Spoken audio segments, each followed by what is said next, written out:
Now that the series is all finished and people are starting to read the last book and know how it all ends, just being down here in my basement, I see stuff and stuff that's related to the series that I've collected over the years. And it all started in 2008, so I've been collecting things for quite a while, but there's things that I've wanted to tell people about, but I really didn't want to go into too much detail because I didn't want to spoil anything. But now I can talk about whatever, and even if you haven't read the series, then I'm going to spoil it anyway if you watch this video.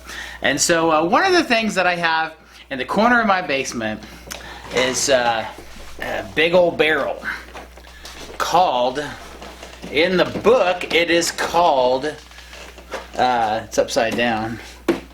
It's in book 2, the Rightful Heir. It's called the Trojan Pig. Okay? The Trojan Pig is very important in book 2. And so when I was writing the Rightful Heir, I was trying to be clever, and because I knew it wasn't going to end on a note that you were like, oh, they finally finished the job. No, because of the Trojan Pig, the job was only it went haywire. It was a smart plan by Malcolm and Jonah that went haywire. And so this kind of goes to it goes to 2 stories. Why I came up with this idea for a pig that is created out of an old barrel. Well, when I was a kid, I was into reading Greek mythology, and if you're not familiar with that, I'm sure you are, but just all those stories from ancient Greece, and I loved them. I loved like a movie called Clash of the Titans when I was a kid. I still love it. And it was a Greek mythology movie. The monsters were all made out of clay. They were fake looking, but they were so cool looking too. I just love that movie. And the Cyclops, it wasn't in that movie, but Pegasus and Medusa with the snakes for hair, the lady, and the Kraken. The Kraken.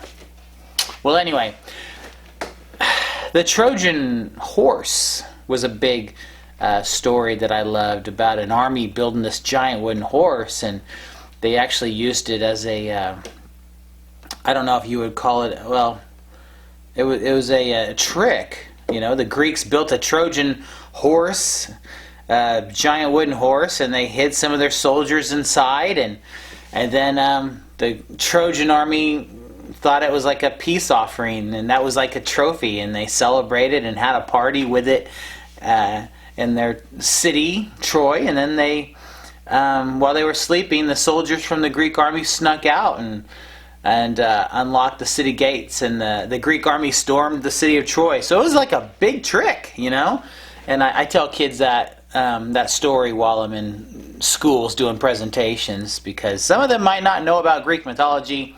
So I'm just kind of telling them how Greek mythology inspired me while I was writing my series. But then there's also the story of Jonah and it used to be called, when I was a kid, people referred to it as Jonah and the whale, but in the Bible it just says God sent a big fish. So it could have been a huge fish. It could have been a fish that God created solely right then to swallow Jonah, who wasn't doing what God wanted him to do. So he went out to sea on a boat, and a storm came along, and anyway, they figured out that it was God that was sending the storm, and so Jonah said, throw me overboard. It's because of me there's a storm, and if you throw me overboard, then the storm will stop. And sure enough, when they tossed him overboard, the storm stopped, the people on the boat were safe, and Jonah was swallowed by a giant fish.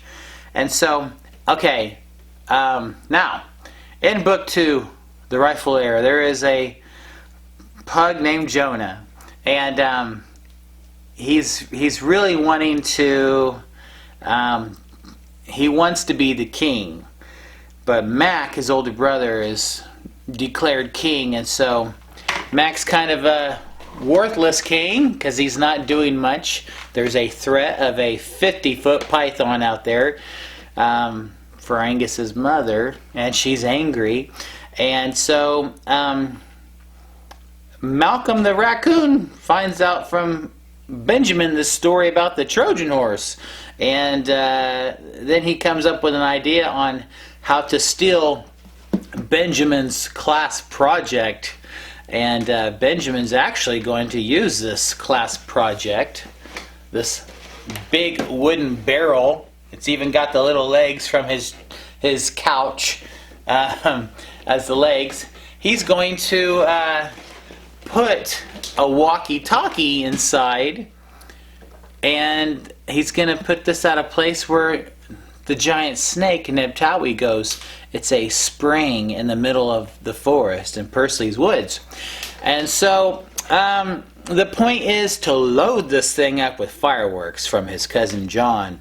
Cousin John gave Benjamin a whole bunch of fireworks, a lot of homemade ones, cherry bombs. And so the point is, Benjamin's plan is to have the walkie-talkie inside, and he can imitate a pig. He could have, I believe that he was talking about Clementine imitating it, maybe. But to do a pig noise out of this thing that looks like a pig, and then get Nebtawi to eat it.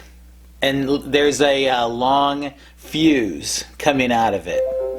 And so the point is, well, the snake has it to light the fuse, and then it blows up the snake. And of course, the raccoon, Malcolm, decides just to steal this pig, and they're going to try to kill Nebtawi without the fireworks, okay? It's kind of it was like a quick plan that they didn't really give much thought to it, Malcolm and Jonah.